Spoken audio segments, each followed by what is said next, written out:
Kapag hindi ka nagpapakatino bilang ulo ng pamilya mo, pinapatay mo ang pamilya mo. Ikaw ang haligi ng tahanan. Bago magkaroon ng pinto, ng bintana, bago bumuo ng pangarap ang misis mo, bago mangarap ang mga anak mo, ikaw muna. Sa'yo sila pagtatayo ng pangarap nila. Paano sila mangangarap kung hindi ka tumutupad sa iyong obligasyon? Don't get it wrong. Kahit wala ka, kahit irresponsable ka, kayanin nila. Pero wag mong iisipin, kaya talaga nila.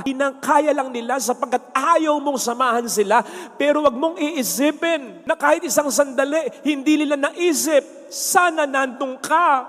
Kung yung patay nga, iniisip, sana nandito pa. Pero yung ikaw ay buhay. Wag mong isipin, hindi ka nila hinahanap. Wag mong isip na hindi nila sinasabi, sana nagpakatino ang aming Ama.